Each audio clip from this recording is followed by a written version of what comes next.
Gold, silver, copper prices అన్నీ అమాంతం తగ్గబోతున్నాయి. అసలు ఎందుకు తగ్గుతున్నాయి ఏంటి అని పర్టికులర్ రీజన్ చెప్తాను. మీకు ఒక 10 lakhs ఇందాకుండండి.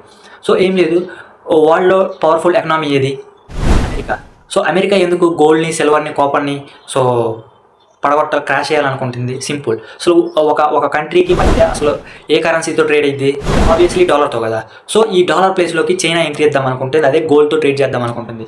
అసలు గోల్డ్కి అసలు ఈ ట్రేడ్కి ఏం సంబంధం అనుకుంటున్నారా? సో సింపుల్ అబ్బా, ఏ మెటల్ అయినా కానీ 70% చైనాలో ఉంది. సో అదే ఈ గోల్డ్తో ట్రేడ్ చేస్తే చైనా సో వరల్డ్ మొత్తాన్ని తన గుప్పెట్లో ఉంచుకుంటుంది. సో ఇది తెలిసిన ట్రంప్ ఎవరైనా పైకి వస్తారంటే ఊకుంటాడా? ట్రంప్ ఊకోడు. సో అందుకని చెప్పేసి ఒక మాస్టర్ ప్లాన్తో ముందుకు వచ్చాడు, అదే మార్జిన్ హైకింగ్ ప్లాన్. సో ఇది ఇప్పటి నుంచి జరిగింది కాదు, ఆల్రెడీ 1980లో జరిగింది. సో అప్పుడు కూడా ప్రైజెస్ తగ్గాయి 90%. సో రీసెంట్గా 2011లో కూడా జరిగాయి. సో అప్పుడు ఒక 75% గోల్డ్ ప్రైజెస్ తగ్గాయి. So overall of the story ఏంటంటే చైనా అనేది గోల్డ్తో ట్రేడ్ చేద్దాం అనుకుంటుంది, అది తనకి నచ్చలేదన్నమాట ట్రంప్కి. అందుకని చెప్పేసి ఇవి క్రాష్ చేయాలని చెప్పేసి ఒక మాస్టర్ ప్లాన్తో, మార్జిన్ హైకింగ్ ప్లాన్తో ముందుకు వచ్చాడు.